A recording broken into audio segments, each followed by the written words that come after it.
মহেশতলা লালে লাল। আসন্ন লোকসভা নির্বাচনে ডায়মন্ড হারবার লোকসভা কেন্দ্রে বামফ্রন্ট মনোনীত কংগ্রেস সমর্থিত সিপিআইএম প্রার্থী কমরেড প্রতিকুর রহমানের সমর্থনে মহামিছিল অনুষ্ঠিত হয় আজ বিকেল 4টে নাগাদ। আকরা কৃষ্ণনগর স্কুল মোড় থেকে শুরু করে ডাকঘর চন্দননগর হয়ে বাটার মোড়ে এই মিছিল শেষ হয়। সেই মহামিছিলে উপস্থিত ছিলেন ডায়মন্ড হারবার লোকসভা কেন্দ্রের বামফ্রন্ট প্রার্থী প্রতিকুর রহমান, বাংলার বাম ছাত্র যুব আন্দোলনের অন্যতম প্রধান মুখ, বর্তমানে সিপিআই দলের যুব সংগঠন ভারতের গণতান্ত্রিক যুব ফেডারেশনের পশ্চিমবঙ্গ রাজ্য কমিটির সম্পাদিকা মীনাক্ষী মুখার্জি। উপস্থিত ছিলেন প্রাক্তন লোকসভার সদস্য শ্রমিক লাহিড়ী, জাতীয় কংগ্রেসের রাজ্য মুখপাত্র সৌম্য আইচ, সিপিআইএম এর বর্ষিয়ার নেতা রতন বাগচি, সিপিআইএম এর অন্যতম নেতা প্রভাত চৌধুরী সহ অন্যান্য নেতৃবৃন্দ। মহামিছিলে সিপিআইএম কর্মী সমর্থক তথা সাধারণ মানুষের উপচে পড়া ভিড় ছিল চোখে পড়ার মতো। মানুষ যেভাবে স্বতঃস্ফূর্তভাবে তার সঙ্গে রাস্তায় দাঁড়িয়েছেন তাতে এটাই পরিষ্কার, তৃণমূল কংগ্রেস শেষ, বিজেপিও পশ্চিমবঙ্গে ঠাঁই পাবে না, বললেন মীনাক্ষী মুখার্জি।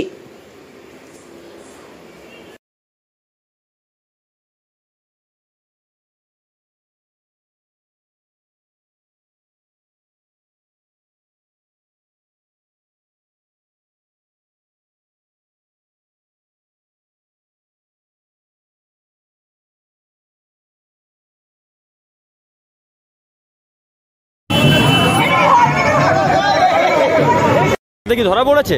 যদি ধরা পড়ে থাকে জানি না উনি কবে আসবেন সাংসদ, ওনাকে পাঠিয়ে দেবেন। উনি গুনে বলতে পারেন কত লোক হয়েছে। যা লোক আমাদের মিছিলে তার চেয়ে বেশি অংশের লোক মিছিলে হাঁটতে পারেনি যানজটের কারণে, তারা আস্তে আস্তে ধীরে ধীরে আসছে। তো ফলে ভাইপোকে জিজ্ঞেস করেন কত লোক ছিল, ছবি আপনারা পাঠিয়ে দেবেন, গুনে বলবে।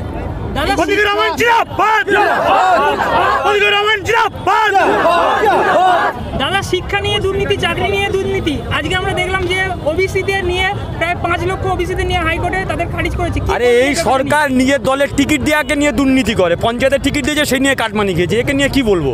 গোটা তৃণমূল দলটাই তো দুর্নীতি। তৃণমূল মানে দুর্নীতি, দুর্নীতি মানে তৃণমূল, দুর্নীতিতে ভরা তৃণমূল। একে নিয়ে বেশি কিছু বলার নেই।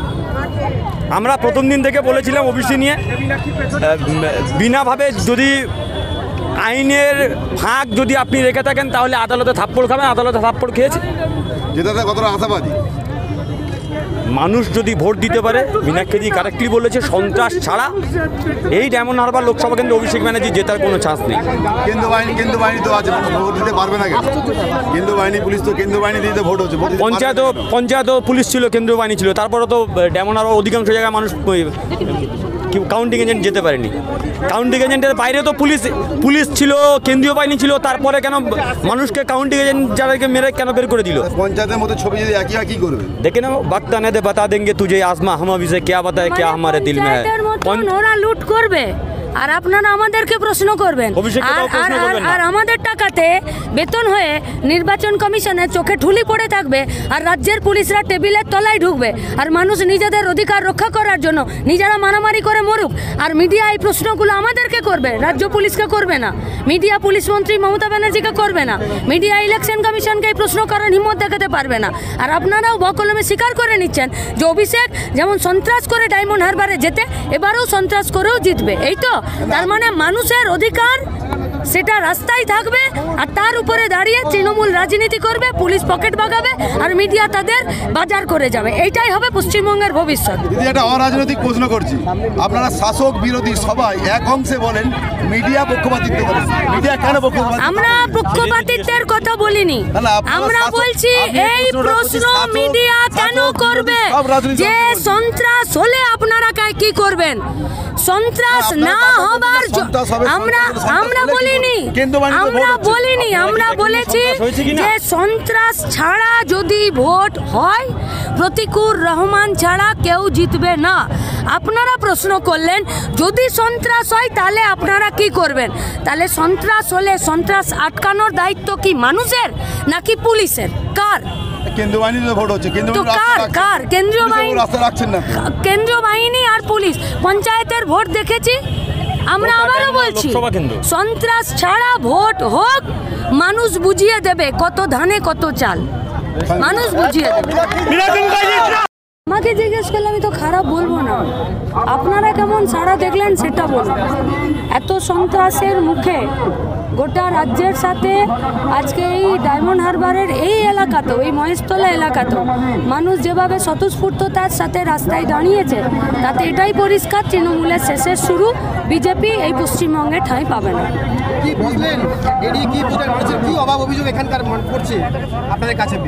অভাব অভিযোগ তো আপনি চোখের সামনেই দেখতে পাবেন। রাস্তাঘাট, এখানকার যত ছোট স্মল ইঞ্জিনিয়ারিং কারখানা ছিল সবকটা বন্ধ হয়ে গিয়ে আজকে গোটা রাজ্যটা সস্তায় শ্রমিক সাপ্লাইয়ের যেমন একটা গুদাম ঘরে পরিণত হয়েছে, সেরকম শুধু বাইরের রাজ্যে জিনিস তৈরি হবে আর আমাদের রাজ্যে এখানে লজিস্টিক হাব হবে। সেই গুদামে বাইরের রাজ্যের তৈরি করা, বাইরের দেশের তৈরি করা জিনিস এখানে থাকবে।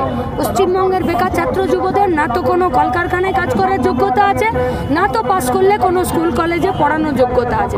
আর আজকের এই পরিবেশ তৈরি করেছে পশ্চিমবঙ্গের তৃণমূল কংগ্রেসের সরকার, শাস্তি পেতেই হবে। ফলাফল কি হতে চলেছে? প্রতিকূল জিতবে নির্বাচন কমিশন, আপনারা, রাজনৈতিক দল এবং রাজ্য পুলিশ, এরা চারজনে নিজেদের দায়িত্ব সঠিকভাবে মানুষের স্বার্থে ব্যবহার করুক, প্রয়োগ করুক। প্রতিকূল ছাড়া ডায়মন্ড হারবারে কেউ জিতবে না। সন্ত্রাস ছাড়া অভিষেক ব্যানার্জির জেতার কোনো চান্স নেই। পুলিশের ছাতার তলায় বেরিয়ে এক পা হাঁটার দম নেই, সে মানুষের ভোটে কি করে জিততে পারে?